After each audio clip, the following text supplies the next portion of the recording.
जय हिंद साथियों, आपका भाई उपस्थित है एक और नॉलेजेबल वीडियो के साथ।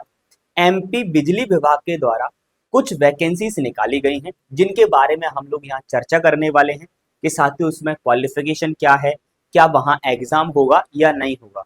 वैसे थंबनेल पर तो आपने पढ़ ही लिया होगा कि यार डायरेक्ट भर्ती है, ना ही किसी प्रकार का कोई एग्जाम नहीं होने वाला है।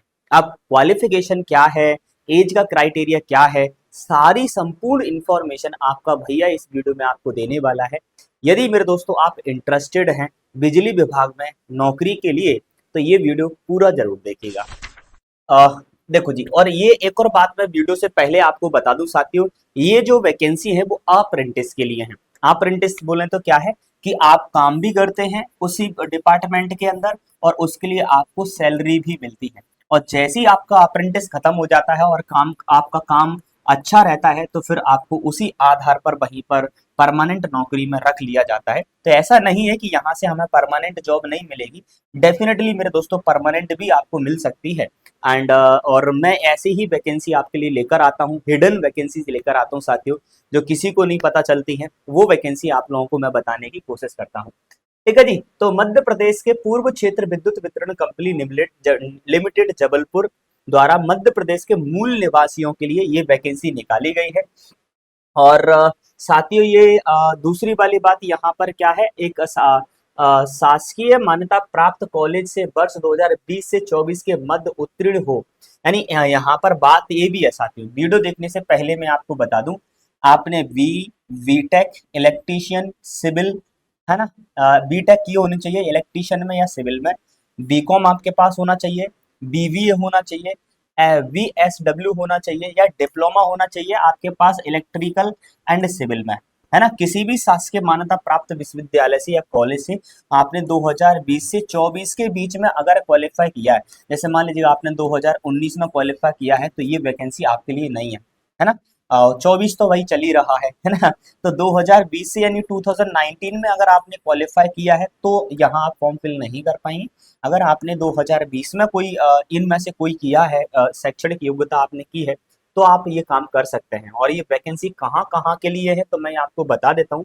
टोटल ये पोस्ट है वो 175 पोस्ट है, एंड जो कि जबलपुर, है ना, क्षेत्रीय कार्यालय जबलपुर, सागर, रीवा, शहडोल तथा सभी वृत्त संभागों में रिक्ति है। यानी जितने भी हमारे संभाग हैं उनके अंदर ये रिक्ति है, आप वहां पर अपना ज्वाइन कर सकते हैं, है ना, अगर आपका सिलेक्शन होता है तो। सिलेक्शन का प्रोसेस क्या है वो मैं आगे चल के आपको बताने वाला हूँ। एंड यहाँ पर वैकेंसी कहाँ कहाँ से, ग्रेजुएट इलेक्ट्रीशियन जो है उसके लिए बीई बीटेक चाहिए इलेक्ट्रिकल में, जिसकी टोटल वैकेंसी मेरे साथियों 31 है। आप ये देख सकते हैं अलग अलग कास्ट के लिए अलग अलग है। ग्रेजुएट सिविल के लिए मेरे साथियों बीई बीटेक सिविल में चाहिए, जिसकी वहाँ 21 वैकेंसीज हैं। ग्रेजुएट वाणिज्य एवं लेखा संकाय की एक पोस्ट है जिसमें बीकॉम चाहिए। अगर आपके पास बीकॉम है तो आप डेफिनेटली फॉर्म फिल कर सकते हैं। ऐसे बहुत से बच्चे हैं जिनके पास बीकॉम होगा, जिसकी 39 पोस्ट है और पोस्ट भी बहुत ज्यादा है। दूसरा है ग्रेजुएट मानव संसाधन शाखा, ये पोस्ट है, इसमें अगर आप जाना चाहते हैं तो आपके पास बीबी यानी बैचलर ऑफ सोशल वर्क आपके पास होना चाहिए। 32 पोस्ट इसके लिए हैं। तकनीकी डिप्लोमा इलेक्ट्रिकल का जो डिप्लोमा है इलेक्ट्रीशियन का आईटीआई जो हम करते हैं उसके लिए 31 पोस्ट है। एंड सिविल का आपके अगर आपके पास आईटीआई का डिप्लोमा है तो उसके लिए भी 21 पोस्ट हैं साथी। ऐसे मिलाकर टोटल हमारी जो पोस्ट है वो 170 पोस्ट है, जिनके लिए साथियों आप अप्लाई कर सकते हैं। यहाँ पर कुछ नोट बनाकर लिखा है साथियों कि आप जो है मूल निवासी होना चाहिए मध्य प्रदेश के।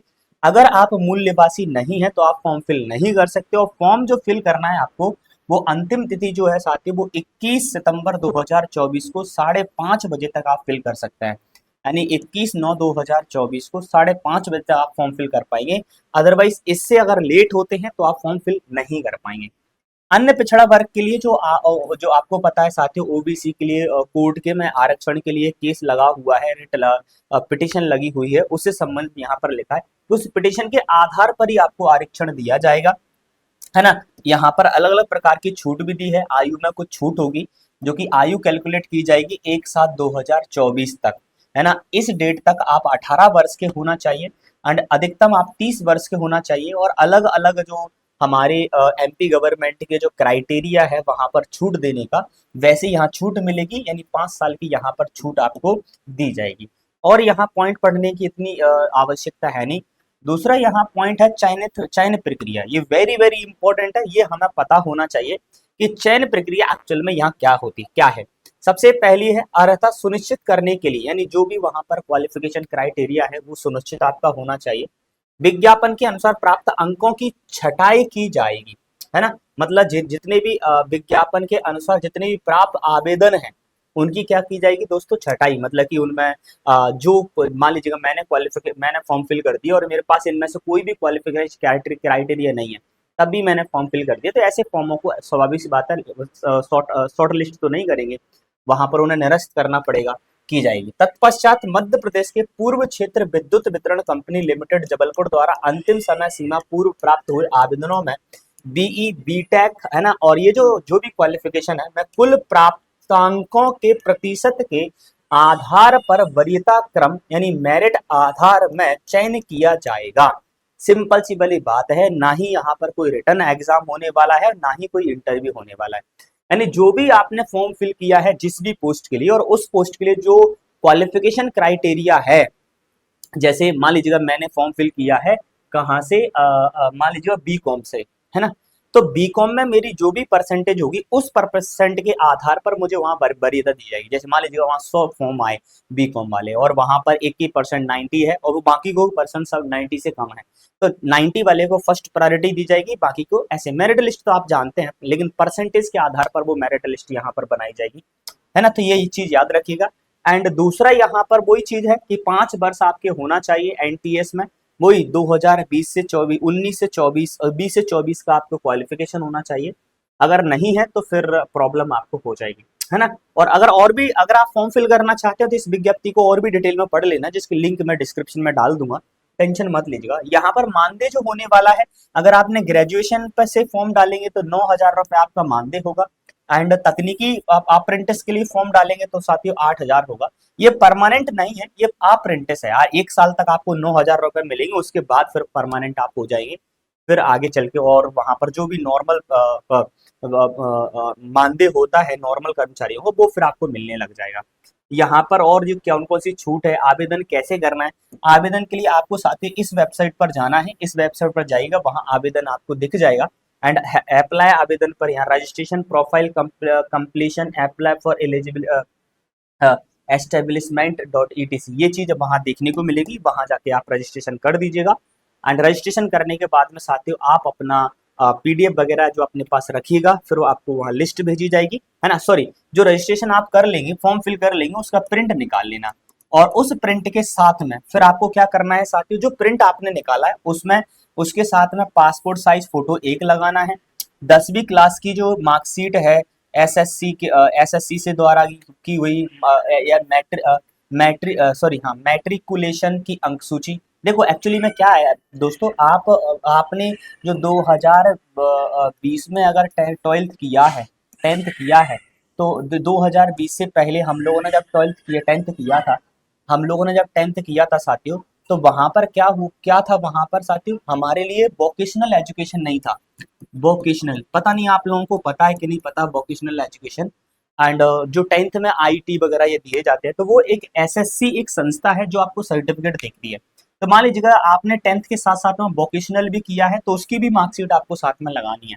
10वीं की अंक सूची आपको लगानी है, डिग्री डिप्लोमा प्राप्त जो भी अंक सूची है वो लगानी है, जाति प्रमाण पत्र लगाना है आपको यदि आप उस कैटेगरी से बिलोंग करते हैं तो, आय प्रमाण पत्र लगाना है यदि आप उस कैटेगरी से बिलोंग करते हैं तो, यदि आप शारीरिक विकलांग का प्रमाण पत्र आपके पास है तो आप लगाइए, मूल निवासी तो आपको लगाना ही लगाना है, फोटो आईडी का प्रमाण पत्र लगाना जैसे Aadhaar card, PAN card, and NATS का एनरोलमेंट क्रमांक, यानी एनएटीएस का एनरोलमेंट क्रमांक मतलब जो आपने फॉर्म फिल किया है वो आपको वहां पर लगाना है। ठीक है जी, ये चीज है।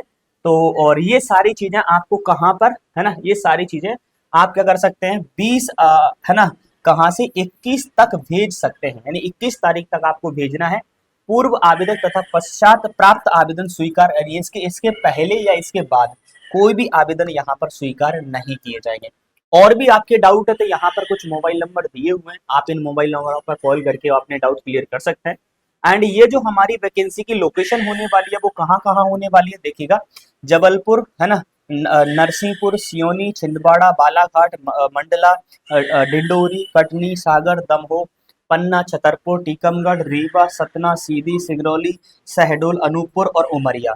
मेरे साथी यहाँ यहाँ पर ये पोस्टें हैं, आप इनमें से कहीं पर भी सिलेक्ट कर सकते हैं आप अपनी मेरिट के अनुसार। तो ये था एक बिजली विभाग से संबंधित एक नोटिफिकेशन जो आपकी हो सकता है किस्मत बदल दे। मेरे साथी मिलता है आपका भाई इसी प्रकार की नॉलेजेबल वीडियो पर। दोस्तों मैं ऐसी वैकेंसी की इंफॉर्मेशन आपके लिए लेकर आता हूं जो कि नॉर्मल वेबसाइटों पर आपको नहीं मिलती हैं। ठीक है जी, तो डेफिनेटली चैनल को सब्सक्राइब करिएगा अगर आप जानना चाहते हैं न्यू वैकेंसीज के बारे में। थैंक यू सो मच मेरे दोस्तों, मिलता आपका भाई इसी प्रकार की नॉलेजेबल वीडियो में। तब तक के लिए जय हिंद साथियों एंड हरे कृष्णा।